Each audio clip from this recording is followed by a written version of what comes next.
Bryson Howard commits to play basketball for Duke in the class of 2026. Could he be the first commit in the line of another great recruiting class for Jon Scheyer? Let's discuss. Hi, everybody. Dick Vitale. Hey, make sure you listen, man. The Locked On Blue Devils with J.J. Jackson. He's awesome, baby.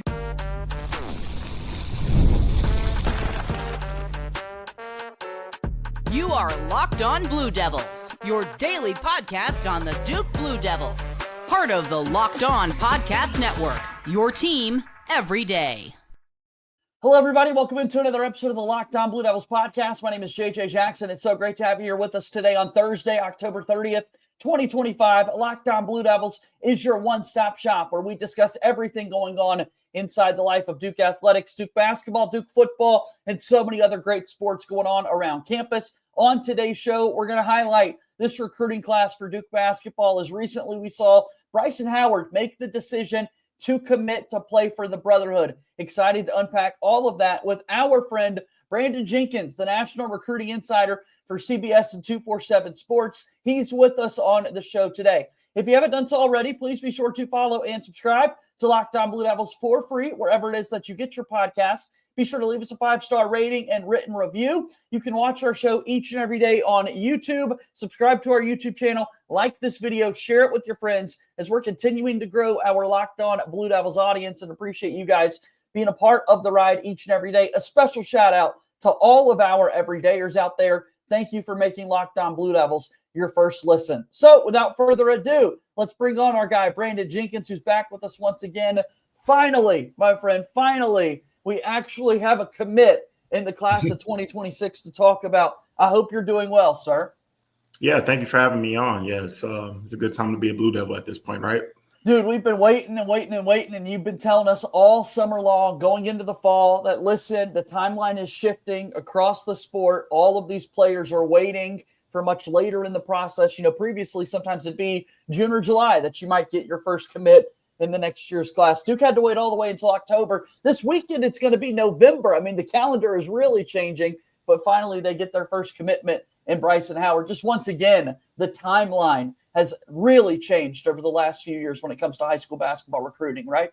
Yeah, absolutely. But, I think we're in the midst of a wave where we're seeing a lot of the national recruits come to their decisions in a little bit early. I think they want to get it over with. But, yeah, if you have the leverage to wait late, why not? And we're seeing some players elect to do that. So it's kind of a blend of both. But, if you have an offer on the table, we're seeing like guys who are heady, being smart and taking them. And that's what Bryson Howard did last week. Yeah, excited that he committed to play for Duke basketball. That's a big get for Jon Scheyer in this class. He's going to be kind of a focal point of the squad. And Bryson Howard is someone that you've been high on for quite some time. Absolutely surged up through the rankings over the last year or so. Tell us a little bit more about his game, Brandon. Yeah, like you said, he made one of the biggest rises in the national 2026 class. We're talking about a 6'5" physical wing who shot 46% from the three-point line during the EYBL season, 50% on catch and shoot threes. So a guy whose game translates well into a system, and who Jon Scheyer will have a pleasure of coaching because he can play alongside like talent. He also is the son of former NBA All-Star Josh Howard, so the pedigree is there. And just a steadfast worker, somebody who's been consistently productive pretty much as soon as the year 2025 started. So it's been cool to see his meteoric rise, and also cool to see him make the decision to join the Blue Devils. Why do you think that is? I mean, what you're saying, and then the NBA father, the pedigree that's there, it feels as though this is a guy that would have been higher on the radar all along. Why was there such a big jump for him, do you think? Absolutely. I think his story is a little different. He's played for the Pro Skills grassroots team throughout his high school career, and that team kind of has ties to the Memphis area with their coach. And so they've been together for a while, and certain dudes that used to start for their team started back in middle school, and Bryson was one who came off the bench. So his role was kind of cemented there for a minute. And then as dudes started to leave that Pro Skills team, we seen Bryson kind of emerge. And obviously, these kids, when they play AAU basketball, they're the best player on their high school team. Bryson was for Frisco Heritage alongside a dude named Cameron Lomax, who's committed to SMU. But we've seen Bryson kind of gain confidence during the high school season. And, propel that momentum into the grassroots season, playing in an expanded role for a team in familiar surroundings. So it's just a combination of both. Sometimes AAU coaches have roles set for their kids, and sometimes it kind of hinders them from being able to showcase all they can do. But in this case, he got a chance to be put in a position where he could expand in a bigger opportunity, and he took full advantage of that. And now we're seeing that with his rating and, the school that he committed to. All right, so you Memphis area grassroots club that he was playing in the AAU circuit and that sort of thing. You mentioned being there from the state of Texas in the high school ranks. You're the national recruiting insider there for 247, but you're based out of Texas, Brandon. That's in your backyard. The level of basketball in the state, if Bryson Howard is playing that well in Texas, it's a clear indicator that this likely is going to continue to translate, right? Absolutely. He's experienced playing against high-level competition, whether that be on the grassroots circuit or whether that, competing for a state championship or Frisco Heritage. So, he's battle-tested. He'll be ready for ACC play. And like I said, he's just a dude who can, complement other great talent. I think Jon Scheyer will find a joy in coaching him. All right, so Duke lands the big commitment of Bryson Howard. Again, a lefty. We've had a big run of lefties as of late at Duke. When you talk about, if I start to name them all, I'm going to forget somebody, but here I'll go. I'll try. You got, Sayon and RJ, Luke Kennard shooting it from the left-handed side, Rodney Hood as of late. It's just something about that left-handed jumper, Brandon, that I'm, as a lefty myself, I'm personally a fan of, and it kind of throws people off in their game a little bit too. Yeah, absolutely. Everybody's so used to guarding right-handed players. So, left-handed player, you're guarding a left-handed player, they might throw something different at you. But, Bryson is very fundamentally sound. Like I said, he doesn't want to do too much off the bounce. He keeps the game very simple, plays without wasted motion, and all of that translates to the collegiate level. Listen at me forgetting. You could go with someone like Justice Winslow, Marvin Bagley III, Vernon Carey Jr. There have been lefties. You have it. I was wondering how far you could take it. I'm like over here trying to scramble things. They left-handed players, and you got it just ripping and running. I love it. Hey, that's what I'm trying to do, and I'm sure there are people watching this that are upset that I've forgotten about somebody along the years from Duke basketball. So let us know in the comments down below who are the other lefties that we've left out of this conversation here. So with this being the first commit, we always talk about recruits, recruiting fellow recruits. Bryson Howard, his personality, does he seem like a guy who, now that he's on board within the Brotherhood, he's going to want everyone else to come on board as well? Do you think he's going to be making some phone calls? Yeah, I definitely think he will. I think he's more of a reserved player person. I think that's just his personality. He's just more reserved. He keeps to himself. Not very loud or boisterous, but I definitely think I could see him, bringing alongside other dudes in the national class that would make this, recruiting class full for Jon Scheyer. All right, so he's in the boat. We got to get other guys in the boat for this class of 2026. There was someone on campus for an official visit at the UCF exhibition game for the Duke basketball team recently. And more updates as Brandon Jenkins, the national recruiting expert, is here with us on the show today. We're back in just a moment.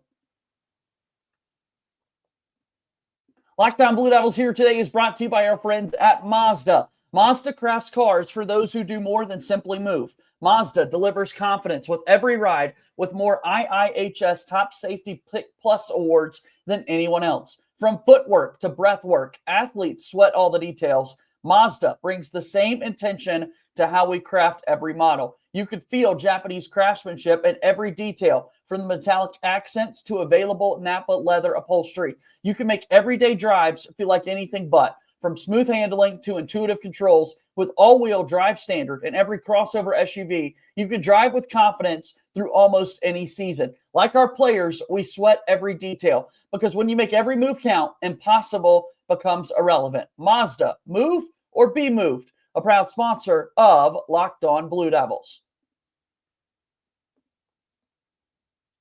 Moving forward here on today's show, I've got Brandon Jenkins here with us from 247 Sports and CBS talking about the Duke basketball class.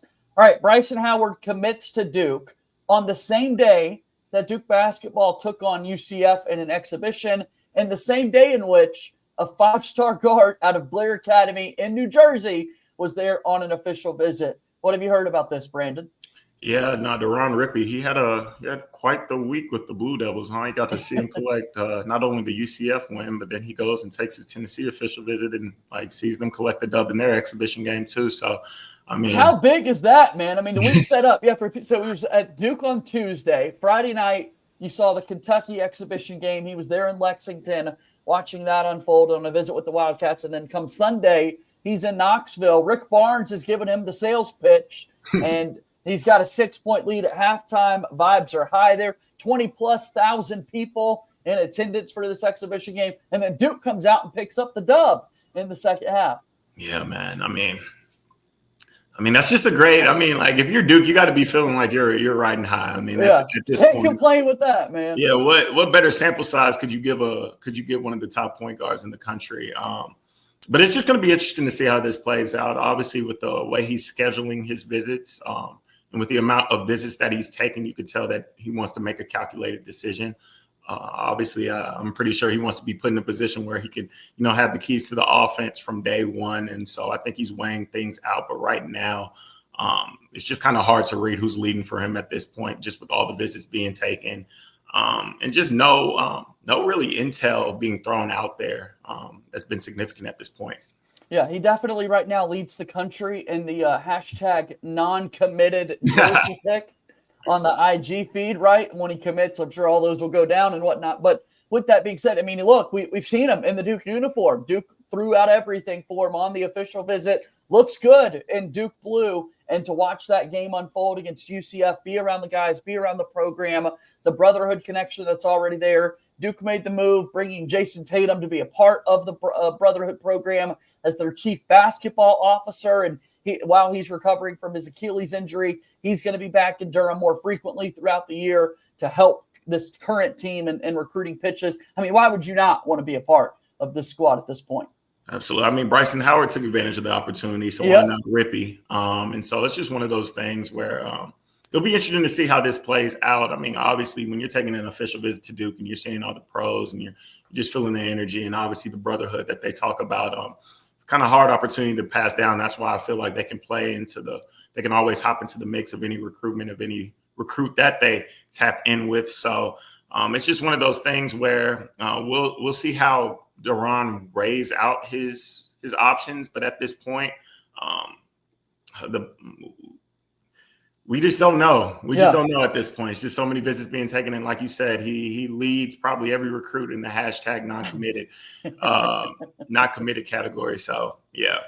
All right. So with that being said, he's a Blair Academy guy up in New Jersey. Duke's got connections there already with Luol Deng and Jalen Blakes in recent memory. So there's that level of dynamic that's there. But a lot of reports right now, Brandon, kind of wanting to talk about Adidas connections possibly with Deron Rippey, thinking someone like NC State or Tennessee making the move over to Adidas. When we're hearing these storylines, educate us for a moment. What does this mean that recruits all of a sudden are being more connected to the apparel brand that's there? Is this strictly an NIL benefit that they're looking for? Kind of take us behind the curtains there. Absolutely. It's the story behind the circuits. It's just one of those things where the circuits want to represent these dudes when they become pros. And obviously they have professional potential during their time in high school, during their time when they're competing on their circuit. And so, if Deron chooses or elects to go to an Adidas-based school, it kind of gives Adidas more confidence saying that, yeah, we could probably land this dude. He wants to rep the brand. He takes our brand seriously. It's just an extra confirmation that they receive when their guys go to their brand level schools.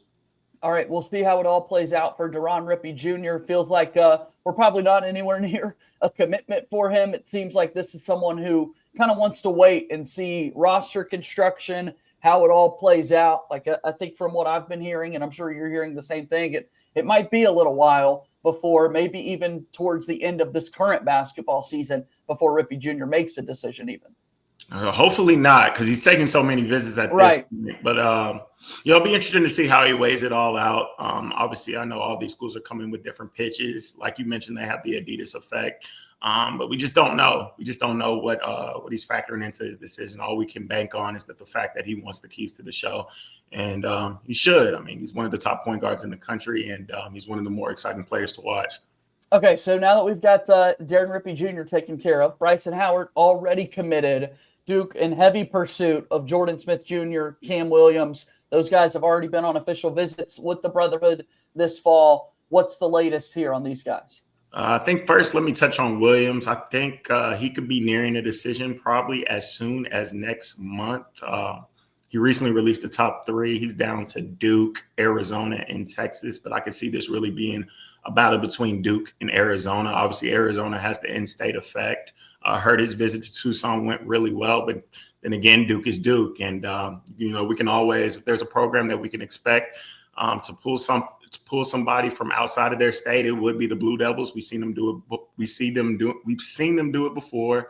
And obviously there'll probably be playing time just with the way that Cameron Boozer is playing at this point. And it has to be something promising if Cameron Williams is looking at it. And so, another Cameron at that 4 position, we'll pretty intriguing to me. Well, before we get to Jordan Smith Jr. too, I know that Cam Williams was on this visit, Countdown to Craziness. That's where Duke brought out Jason Tatum. And for Countdown to Craziness, the blue-white game that Duke played, Jason Tatum and Jon Scheyer were sitting right there with Cam Williams and Jordan Smith Jr. And I know at a recent USA basketball event, minicamp, that Cam Williams was talking about Tatum being one of his favorite players, and there he was on the visit with Jason Tatum. Yeah, I mean, and like I said, like what we talked about before, just being able to hang out with pros as such, and just seeing that all go down just in the span of a weekend. I mean, it has to weigh on you. I mean, you're choosing between an in-state powerhouse versus one of the best, college basketball programs of all time. So he has a decision to make, but I think we will see that come as soon as next month. All right. Tell me about Jordan Smith Jr. Jordan Smith Jr., somebody that we are expecting to wait late, even though the way he's been moving, it doesn't seem like it. But the latest I've heard that he is expecting to make a late decision. One of the more physically imposing guards that I've probably ever evaluated, and one of the best players in the country. Just somebody who brings a junkyard dog, blue-collared mentality to the hardwood. His offensive game continues to evolve as the years go by, but he's somebody who hangs his hat on his defense, his ability to affect the game with his energy, and, his winning pedigree. He's somebody that the Blue Devils should feel confident that they'll win with, and, that's why the staff is so high on him. And it's probably a good thing that they're a favorite for him at this point as well. All right, well, let's talk about this again because as we've talked about, it's been 2 straight years now where everybody on scholarship for Duke has been 6'5" or taller. And now we're talking about a 6'2" Jordan Smith. You've mentioned playing much bigger than his size. Skill-wise, is this someone that you think has the ball in his hands a whole lot? Is he playing more like a traditional point guard? Is he going to look to score a whole lot more? Caden Boozer comes back for his sophomore season. Could you see these two guys playing well together on the floor? What does that guard dynamic look like given Jordan Smith Jr.'s game? Yeah, for sure. I think Jordan Smith is one of those players who can play with anybody. So it's not if the roster fits him. I think he fits all, and that's why he's one of the more widely recruited prospects in this class. He's somebody who can play on the ball, off the ball. He's just going to do whatever it takes to affect winning, and he'll do it in an efficient way. So I don't think you'll see the high maintenance approach from him wanting to play point, play two. I think he wants to get on the floor, get early minutes, be able to affect the game in a variety of ways, and ultimately win. All right. So as we look at this class of 2026, that's a lot of names already. Bryson Howard, Jordan Smith Jr., Cam Williams, Deron Rippey Jr. I mean, that's 4. Not a guarantee at all that Duke gets all these commitments, but Jon Scheyer looks like he could be putting together another really impressive recruiting class. And that's not even talking about other guys who have been on visits to Duke recently for Duke's football game against Georgia Tech. They had Meyer on for an official visit, the Canadian prospect who's down at IMG. He's been rising through the rankings as of late, a 7-footer. And then also Sayon Keita has already been on an unofficial visit to Duke, where he's playing for FC Barcelona right now and expected to come back to the United States for a few more visits. Duke and Kentucky are some of the landing spots that he'll go by and see another 7-footer. So it feels like Duke likes that Mark Williams, Derek Lively, Kaman Malawach blueprint, and they're looking for another 7-footer to kind of be featured in the middle, right? Yeah, for sure. Rim runners and rim protectors. I mean, that's the name of the game, right? Especially at the college level and the pro level. And, there was a smart coach that once told me, he said, Brandon, you have to take a big every year. And I think Duke is just making sure that they land in some insurance just in case somebody leaves that's unexpected. We're in the day and the age of the transfer portal, and you never know just where dudes' heads are at. And so recruiting a big every year just gives you some insurance, some safety just in case something happens. And it also gives you, a player that you could develop behind the scenes, or even somebody that can come in, step in, and be able to provide on both ends of the floor. Well, speak to that right now, man. I mean, this year's team, you've got Cameron Boozer, who he's off to the league after this. That feels pretty certain. I actually have like a theory. I have a theory. And so it's crazy because I was thinking about this when Cooper Flagg and Cameron Boozer were in the same class, that 2025 class that's about to dominate right now. But when they were in the same class, I remember thinking we had Cameron Boozer at 1 at the time and Cooper Flagg at 2. And I remember thinking, I'm like, man, if Cooper Flagg really just wanted to be 1 and nobody wants to question it, he would just reclass. And then like shortly after, I get a call from somebody like, hey, I think Cooper Flagg is reclassed. And I was like, yeah, like that's and so I got to thinking about it with how loaded this draft class is. I was like, man, people are going to be arguing. Should it be Darren? Should it be Cameron? Should it be AJ DeBansa? For who should be the number 1 pick. If one of these dudes just really wanted to be the number 1 pick so bad, they would just stay an extra year. Like Cameron Boozer, why not stay an extra year and play with your brother? Have some more fun. You're going to win everything. You're going to smile. I mean, what's wrong with the extra year at Duke? You know what I mean? And the season hasn't even started, and I'm over here, coming up with theories and pitches for him to stay at Duke 1 year longer. I'm all for that theory. Like, I'm all aboard. I want that to happen. I don't like the likelihood of that playing out, but I'm all for it. Look, they're paying good in college basketball, but it's not NBA money that these guys are absolutely making. But my point being, Cam Boozer likely headed off to the NBA. Malik Brown out of eligibility after the season. Patrick Gongba II playing really well, and he's a guy that NBA teams are starting to monitor and evaluate. All of a sudden, your entire front court could be gone after the season. So then Duke would have to look to bringing in a transfer portal big or add to this recruiting class with high-level talent. Absolutely. And I think that's why it's smart that they're targeting dudes like Meyer and Keita.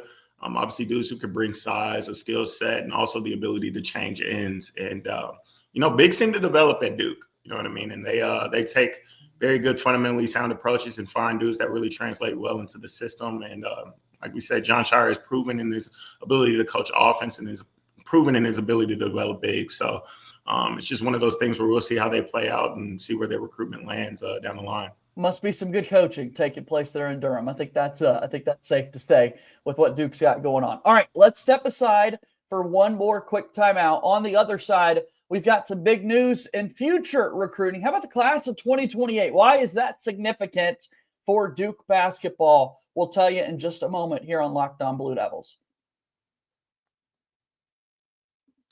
Locked On Blue Devils here today is brought to you by our friends over at FanDuel. The NBA is back, and there's no better place to get in on the action than FanDuel, the official sports betting partner of the NBA.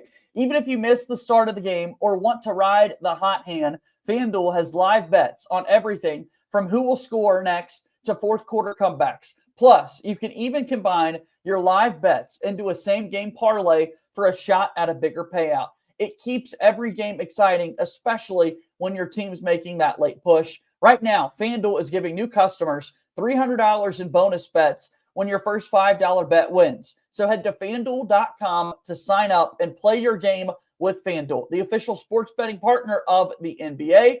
FanDuel is a proud sponsor of Locked On Blue Devils. All right, Brandon Jenkins is here with us today on the show talking Duke basketball recruiting. We've highlighted this class of 2026 where Duke has their first commit in Bryson Howard. What's next? We've talked about other guys in that class, and Duke obviously always trying to build for future years in the recruiting level. In the class of 2027, we've talked about names like Marcus Spears Jr. and CJ Rosser with you before, Brandon. But recently, you guys have already moved on to the class of 2028. What's the latest there? What's the big news you guys have there at 247? Yeah, JJ, we released our class of 2028 rankings. They debuted today, and the number 1 player is a 6'6" wing named AJ Williams. He attends Eagles Landing Christian in the state of Georgia. And this is a guy who I expect Duke to be very, very high on, just given his skill set, his size per position, and just overall the way that he carries himself on the floor. I got a chance to watch him in person, see his film, and just the way that he processes the game. It gives off such professional vibes, and it gives off the vibes of, wings that we've seen Duke have in the past. Just the way that he views the floor, surveys the floor, gets to his spots. It's kind of in the in the same realm of a Jabari Parker or of a Jason Tatum. He's just very fundamentally sound, operating off the triple threat. He gets to his spots. The touch is there. The ability to score at all three levels is there. And, that's why he's the number one player in the national sophomore class. And we could see, Jon Scheyer and the staff getting involved with him early. Okay, so with that being said, talking about A.J. Williams, he's already been on campus for an unofficial visit to Duke this fall. So pretty great to already get this guy around the program and be in the building and whatnot. I'm sure more visits will be coming his way, and there will be more contact in the years to come. Again, this is just a sophomore in high school, but A.J. Williams, the number one player in the country and a Duke connection. That's great to hear, Brandon. Yeah, absolutely. I think that's somebody that for the next couple of years fans should, keep tabs on. He definitely brings that skill set. I think he has that professional scorers package at such an early stage. His game is very advanced, and he gets it. He carries himself well. He even has the personality of somebody who would join the brotherhood. So, that's somebody, I think we're 3 years from 2028. That's somebody who we can bank now on October 29th, 2025 as somebody who could potentially be a Blue Devil long-term. I could see Duke getting involved in his recruitment and being in the mix for sure. Yeah, it feels like this is going to be an awesome opportunity to go after one of the best players in the entire country. I know that we talked about this class of currently with Cam Boozer, with Darren Peterson, with AJ DeBonsa, the previous class with Cooper Flagg and the high-level talent, and then what you guys have described as a little bit of a drop-off, right? Like an underwhelming drop to the class of 2026 in terms of sure top-level talent. Right. 2027 does A.J. Williams have a chance to kind of swing that back up towards this level? I know it's early, but what are you kind of seeing as you kind of put together this class of 2028 as a whole? I don't really think it is too early. I think 2028 is going to be a good class. I don't think it's going to be a 2025 level class, but I think it's going to be a very good class. That's great to hear. That's exciting.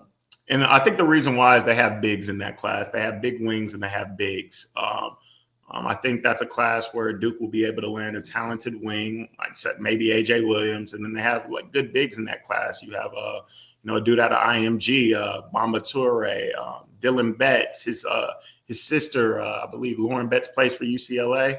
Yep. A 7'3" big man in his own right. Eric Dampier-son is in the class. 6'10" big man who's ranked in the top 10. Xavier Young, best player out of Texas. He's a 6'10" big with a lot of skill. I mean, the bigs are good. The big wings are good. They also have a good amount of combo guard and shooting guard talent. It projects to be a pretty solid class. Not as good as 2025. I think this 2025 class that we're seeing in college basketball is special. But after the years of 2026 and 2027, we can definitely see an increase in talent in 2028. No disrespect to those two, but that's just the way it is.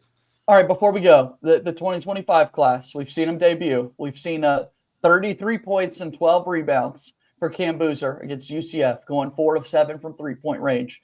And then we mentioned the Tennessee game a little bit earlier. 24 points, 23 rebounds, 6 assists. What was your reaction when you saw those highlights and the skills that Cam Boozer was already displaying? I would say I'm always surprised when any freshman plays well, because, I spend so much time watching these dudes in high school. So it's just one thing seeing them dominate that level, but to be able to go in, to be able to go into the college realm and dominate against grown men, I mean, there's no denying how special that is. And, we seen him, what was the stat? 33 and 12. 33-12 and like 4 assists against UCF, right? So we've seen that. You can honestly say, okay, well, that's Central Florida. They didn't make the tournament last year, yada, yada. They're bringing a new team together. Let's see what he does against Tennessee. And then he comes and he gets a 2020 game. For somebody who I've long been comparing to Kevin Love, I mean, what else do you need right there? A 2020 game in your second college game of your career? I mean, this dude is the real deal. Tennessee has tons of size, man. Yeah, he's big. He's strong. Amen. Terry, they're just full of big bodies, man. And he's been incredibly skilled. He's been incredibly skilled for as long as I've seen him, probably dating back to his middle school days. He's a winner, and you're just seeing all of that come to the forefront. And he's putting Duke on his back. I mean, he's the go-to guy. And he's taking that on. He's effortlessly taking that on with just a nonchalant approach, and he's just gone about his business. So, I mean, it's going to be a fun season for for Duke Blue Devil fans watching him play. And he could have one of the more historic seasons that we've ever seen a Blue Devil have. I think he has a National Player of the Year chance for sure. I can't wait to see it all play out. That is Brandon Jenkins joining us here on the show today. I mentioned the class of 2028 rankings that are out now. You've got tons of coverage on Bryson Howard's decision to commit to Duke. Where can people follow your work? How can they best support you, Brandon? Absolutely. On Instagram and Twitter at bjenkins247, you'll see a lot of content on the up-and-coming commits, not just only, from Duke's side of things that we help, but also just across the country. Awesome. It's good to see you, Brandon. We'll do this again soon, okay? Yeah, appreciate you, JJ. Thank you for having me on. All right, that's Brandon Jenkins joining us here on today's episode of Locked On Blue Devils, and that's going to bring our show today to a close. Be sure to follow and subscribe to Locked On Blue Devils for free, wherever it is that you get your podcasts. Go ahead and leave us a 5-star rating and written review. Like this video, share it with your friends on YouTube, and subscribe to our YouTube channel. Back at it again tomorrow with another episode of Locked On Blue Devils. As always, go Duke. I'll talk to you tomorrow. Thank you and good day.